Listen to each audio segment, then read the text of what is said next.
Hello and welcome to Prepspot. In this video we are going to know about a topic that has generated considerable debate and interest, both in academic circles and in popular discourse, namely, the ownership of the Taj Mahal and its relationship with the Waqf board. As many of you know, the Taj Mahal is not just an architectural marvel but also a symbol of love, history, and cultural heritage that stretches back to the Mughal era.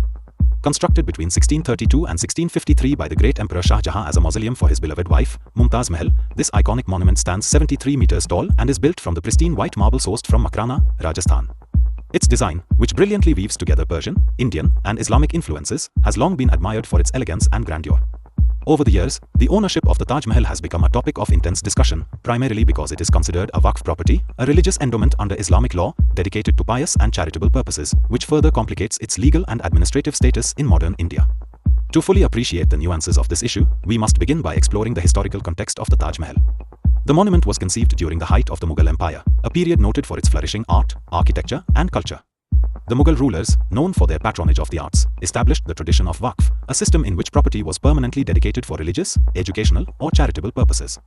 In the case of the Taj Mahal, Shah Jahan's dedication of the structure as a mausoleum for Taj Mahal was also an act of Waqf, thereby aligning the monument with a long tradition of religious endowments.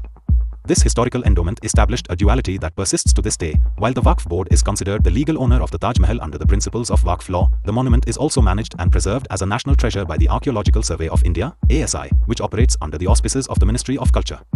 This dual arrangement, where the legal title is held by a religious body, yet the practical administration is managed by a governmental agency, has given rise to ongoing debates and periodic controversies regarding the balance between cultural heritage management and religious trust. The concept of Waqf itself is deeply rooted in Islamic legal traditions.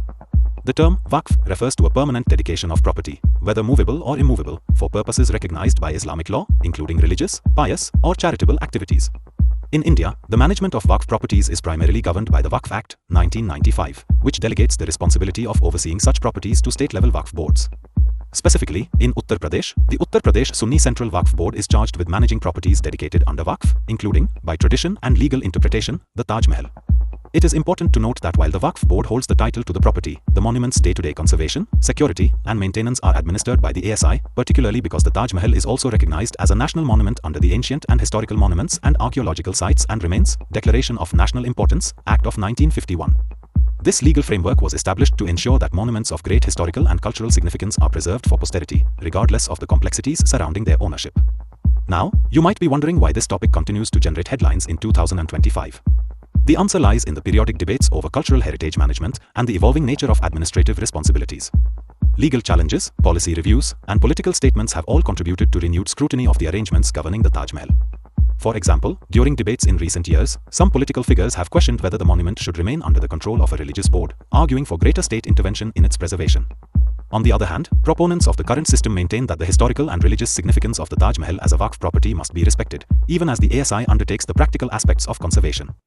This tension between maintaining the religious sanctity of the monument and ensuring its preservation as a global heritage site reflects broader discussions about the management of cultural heritage in a modern, secular state. From a legal standpoint, the ownership of the Taj Mahal is an intricate issue. Legal interpretations have consistently supported the view that the monument is a Waqf property, given its origins as a charitable endowment by Shah Jahan. Under the Waqf Act, 1995, properties dedicated for religious purposes are managed by state Waqf boards, and in the case of the Taj Mahal, this means that the Uttar Pradesh Sunni Central Waqf Board is recognized as the legal owner. However, in practical terms, the monument's management falls to the ASI because it has been declared a national monument, which affords it protection and oversight under the 1951 Act. The Supreme Court, in the notable 2005 case of P. N. Oak vs. Union of India and others, reinforced the legal status of the Taj Mahal as a Waqf property, dismissing claims that it could be reinterpreted as anything other than a religious endowment. This duality in ownership, legal title versus operational management, underscores the complexity of reconciling historical religious endowments with modern administrative requirements. Let us delve a little deeper into the technical details and the know-how involved in managing such a significant monument. The ASI, which is responsible for the day-to-day conservation of the Taj Mahal, employs a range of specialized techniques to ensure that the monument remains in pristine condition. These include traditional methods of marble cleaning that are complemented by modern technology designed to prevent issues like yellowing of the marble over time. The ASI's approach to conservation is highly technical. For example, it involves meticulous pH testing of the marble and regular maintenance routines to protect against environmental damage. Moreover, the security of the monument is taken very seriously, with measures that include CCTV surveillance, armed guards, and controlled access zones to ensure that both the monument and its visitors are protected. In contrast, the role of the Waqf board is more aligned with overseeing the religious aspects of the property, ensuring that the monument's dedication as a Waqf is honored and that its historical legacy is preserved in a manner that aligns with Islamic traditions. The debate over the Taj Mahal's ownership also highlights broader challenges in balancing cultural heritage with modern governance. On one side, the dual system of ownership and management, where the Waqf board holds the legal title and the ASI handles conservation, ensures that the monument is protected as both a religious endowment and a national treasure. On the other side, this arrangement sometimes leads to conflicts, particularly when there are disagreements over funding, restoration practices, or policy changes. For instance, there have been periodic controversies where political parties or public figures have questioned whether the Waqf board should have any say in the monument's management at all, arguing instead for complete governmental control. These debates are not merely academic, they have real implications for how the monument is maintained, how restoration projects are funded, and how the cultural heritage of the Taj Mahal is communicated to millions of visitors from around the world each year. The significance of the Taj Mahal extends beyond its immediate architectural beauty. It is a symbol of the complex interplay between history, religion, and modern governance. In many ways, the ongoing discussions about its ownership are a microcosm of larger debates about cultural heritage and identity in India. The monument is not only a relic of a bygone era but also a living part of India's cultural fabric, one that continues to inspire both reverence and controversy. For competitive exam candidates, understanding the nuances of this debate is crucial, as it encapsulates key themes in Indian polity, legal history, and cultural preservation. It is essential to appreciate how historical endowments under Waqf law interact with contemporary legal frameworks, such as the Waqf Act and the Ancient and Historical Monuments and Archaeological Sites and Remains Act, to create a layered and sometimes contradictory system of governance. It is also important to consider the broader implications of this dual system of management. The arrangement between the Waqf board and the ASI, while complex, serves as a model for how historical religious properties can be managed in a way that respects their origins while ensuring that they are preserved for future generations.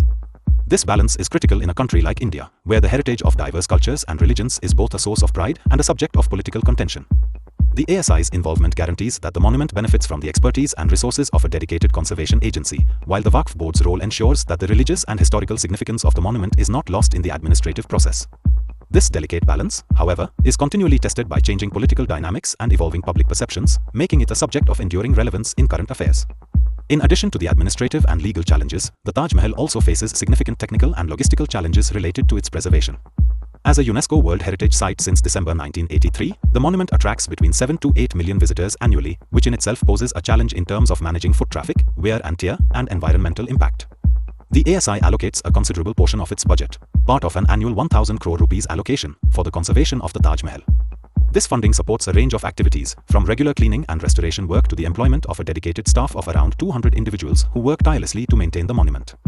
These efforts are not just about maintaining an aesthetic landmark, they are about safeguarding a crucial part of the world's cultural heritage. The technical expertise required to manage such a monument is immense, combining centuries-old traditional methods with cutting-edge scientific approaches to conservation. For students and professionals preparing for competitive exams, these details are a reminder of the intricate link between historical legacy and modern technology in heritage preservation. Furthermore, the discussions surrounding the ownership of the Taj Mahal are not limited to legal or technical aspects, they also have significant cultural and political dimensions. Politically, the debate over whether the Taj Mahal should remain under the auspices of a religious board or be managed entirely by a state entity reflects broader tensions about secularism, identity, and governance in India. Various political groups have weighed in on this issue over the years, sometimes using it as a platform to advance their broader ideological agendas. For instance, there have been instances where political leaders have questioned the relevance of religious management in the context of a modern, secular state, while others have defended the need to respect historical and religious traditions. These debates often make headlines, contributing to a media narrative that underscores the intersection of culture, law, and politics in the country. For those studying current affairs, it is crucial to understand how the Taj Mahal, as both a cultural symbol and a legal entity, embodies these complex interactions. Another aspect that deserves attention is the linguistic and terminological clarity that surrounds the topic. Terms like Waqf, Mutawalli, and national monument are not mere jargon, they represent specific legal and cultural concepts that have evolved over centuries.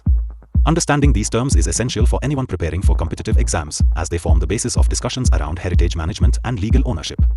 The media often uses the phrase, owned by the Waqf board, to describe the Taj Mahal, a simplification that, while accessible to the general public, sometimes obscures the underlying legal complexities. In our analysis, it is important to appreciate that the term ownership in this context is not absolute, rather, it signifies a legal title that coexists with practical management responsibilities that have been assigned to the ASI. This duality is a direct result of historical legacies and subsequent legislative developments, from the Mughal era through British colonial rule to post-independence reforms. As we look ahead, it is likely that the discussion about the Taj Mahal's ownership will continue to evolve. In 2025, with ongoing debates over cultural heritage and government control, there remains a delicate balance between honoring historical endowments and ensuring the effective preservation of a monument that is of national and international importance. The periodic controversies, such as those sparked by political statements or policy reviews, are a testament to the fact that cultural heritage is not static, it is a living, dynamic part of our national identity that requires constant attention and careful management. For students and enthusiasts of Indian polity and cultural studies, this case presents an excellent opportunity to explore how historical traditions are integrated into modern legal and administrative systems. It also serves as a reminder that the challenges of heritage preservation are not solely about maintaining physical structures, but also about navigating the intricate interplay of history, law, politics, and technology. In conclusion, the debate over the ownership of the Taj Mahal and its relation to the Waqf board is a multifaceted issue that encapsulates the complexity of managing India's rich cultural heritage. On one hand, the historical endowment by Shah Jahan, which established the monument as a Waqf property, reflects a tradition of religious and charitable dedications that have shaped the cultural landscape of the country for centuries. On the other hand, the involvement of the ASI in the day-to-day preservation and management of the monument highlights the modern imperative of protecting and conserving national treasures for future generations. This dual system, where the legal title is maintained by the Waqf board while operational responsibilities lie with the ASI, exemplifies the challenges and opportunities that arise when historical traditions meet contemporary governance. As debates continue to surface in political arenas and within academic discussions, it remains imperative that we understand the historical context, legal frameworks, and technical details that underpin this issue. Whether you are a student preparing for competitive exams or simply an enthusiast of cultural heritage, the story of the Taj Mahal offers rich insights into how we as a society manage and honor the legacies of our past while navigating the complexities of the present. Answer this question in comments.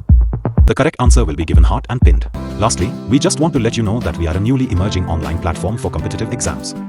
Creating educational explainer videos like these requires a lot of effort, money, and time. If you like these videos and want us to excel and create videos in all categories of competitive exams, then you can consider supporting us with a one-time donation through the Ko-fi platform and also by becoming a member through Patreon. This will help us create more such informative educational videos in the competitive exams space. So, one last time, subscribe and share this channel with all your friends who are preparing for competitive exams. And also, follow us on social media platforms. The links are given in the About section of the channel and also in the video description. So, see you in the next video.